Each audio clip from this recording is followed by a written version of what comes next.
I'm going to discuss the mechanisms for generating antibody diversity, any pathogen that enters the body will cause an antibody response. Well, you might say, what is an antibody? For those of you who don't know, an antibody is defined as a gamma globin protein that are found in blood or other body fluids of vertebrates. They are used by the immune system to identify and neutralize foreign objects like bacteria and viruses, but mainly bacteria.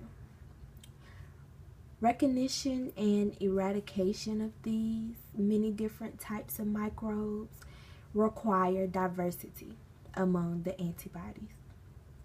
You need diversity to help fight off these pathogens. According to the National Center for Biotechnology Information, they state that a human can generate about 10 billion antibodies.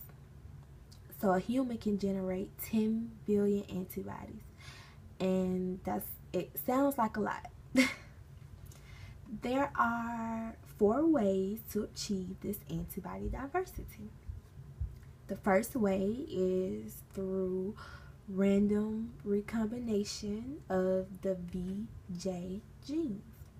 The VJ genes are the light chains, and you can also achieve antibody diversity through recombination of the VDJ genes. The VDJ genes is the heavy chain. They are the heavy chain genes and the light chain genes. And the second way to achieve antibody diversity is through just random recombination of these heavy chains and light chains. You also can achieve antibody diversity through somatic hypermutation, and I'm gonna go through the steps in just a moment. And you also can achieve antibody diversity through the addition of nucleotides to the DNA. Addition of nucleotides to the DNA during recombination. So the light chains, basically, it's the constant region of the molecule is coded by a single C or constant gene segment. So I'm going to show you a picture here. You can see it a little bit. Let me scoot the computer over. So actually this picture doesn't have the actual C gene on here, but it is illustrated through the pictures here. And the constant region of the molecule is coded by a single C or constant gene segment for light change, and it's coded by 5 different constant regions for heavy chains. Heavy chains are usually longer than the light chains. The rearranged mature B cells is transcribed into mRNA, which is messenger RNA. The B cells are transcribed into mRNA and then translated into the light chains of the antibody. So it goes through transcription, then once it go through the heavy chain, goes through translation into the light chain. The DNA sequences of each heavy chain are assembled by the random selection of V gene segments.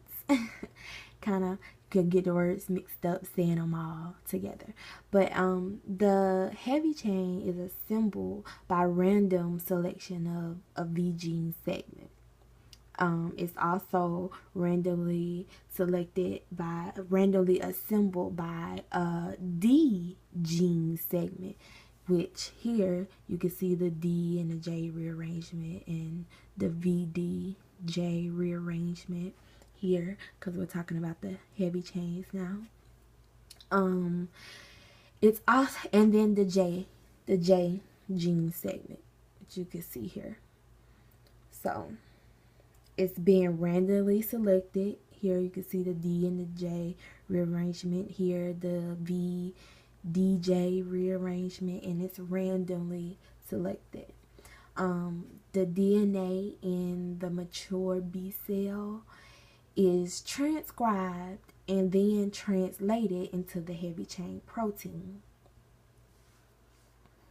In the light chains, they are then attached to the heavy chains to form the functional antibody. So they attach the heavy chain to the light chain, and then that's how you get a fully functional antibody. Because of the large number of ways in which the genes can be rearranged, many different antibodies can be